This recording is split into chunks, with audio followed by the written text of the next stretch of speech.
for the fans. The glory for the pinstripes. Any player who walks into that clubhouse knows the responsibility they carry. Hello, Yankees Fan Central fans! Today's update hits right at the heart of our team's tradition, and I guarantee you'll want to understand the layers behind this news. We're talking about a young talent, Luis Gil, whose name is now surfacing as a trade piece.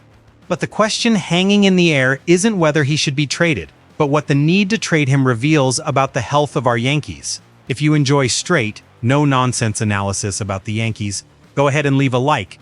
Get ready, because what's at stake here is much bigger than a simple market move. It's about the silent crisis that Luis Gil is, paradoxically, exposing in broad daylight. I look at the spring training reports, the 8-2 scores, and the mixed contributions. And frankly, we, as fans who value history and strategy, should look beyond those irrelevant box scores. The news that Luis Gil, a pitcher who was the American League Rookie of the Year, is being floated as a central piece in negotiations before opening day is, to me, a deafening red flag.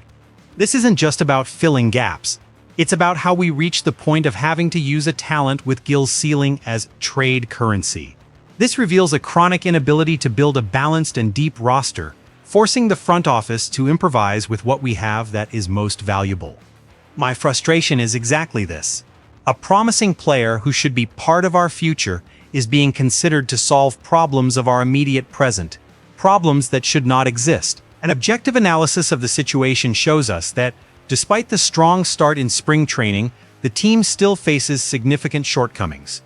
General Manager Brian Cashman is seeking solutions, and the logic of trading a surplus of pitchers to address other positions, especially in the infield, seems at first glance reasonable. However, the heart of the matter is that the Yankees, with a massive payroll and a theoretical prospect pipeline, should not have a surplus of pitchers that needs to be traded to plug holes in other critical areas. The information is clear.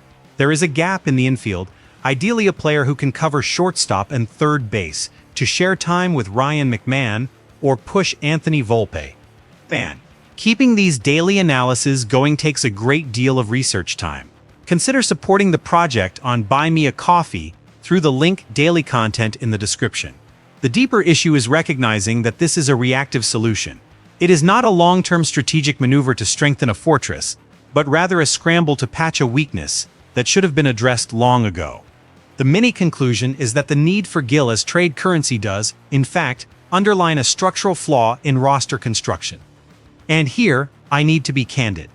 The idea that we have up to 10 starting pitchers coming from trades on the Major League roster once Cole, Rodon, and Schmidt return from injury is almost laughable when we consider that we are discussing trading Gil. If we have so much potential talent, why doesn't that depth translate into consistency or fewer injury concerns? My experience with this franchise tells me that this surplus narrative often masks a lack of confidence in developing these young players, or an inability to integrate them effectively. The heartbreak here is watching history repeat itself. Young talents being used as stopgaps for bigger problems rather than being the foundation of a glorious future. The thesis is explicitly confirmed. The discussion about trading Gil is not just a market move.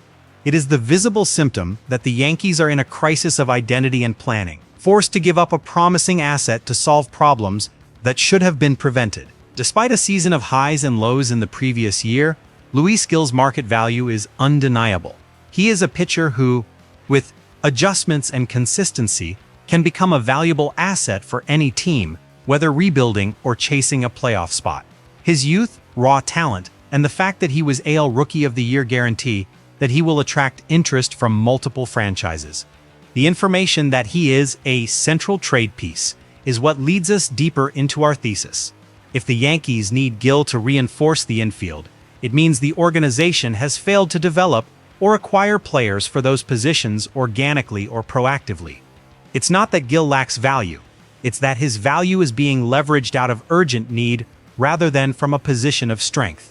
The mini-conclusion is that by using Gil as the primary trade asset, the Yankees are silently admitting that the roster-building strategy did not work as intended, culminating in this crisis of options.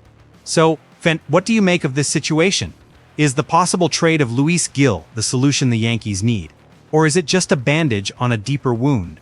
Do you believe we are sacrificing a promising future to solve immediate problems that could have been avoided with more robust planning? It is crucial that you understand this is not a simple transaction. It is a direct reflection of the current state of our beloved franchise. Think carefully about the long-term implications. Subscribe to Yankees Fan Central for quality content every day. A big hello to you all.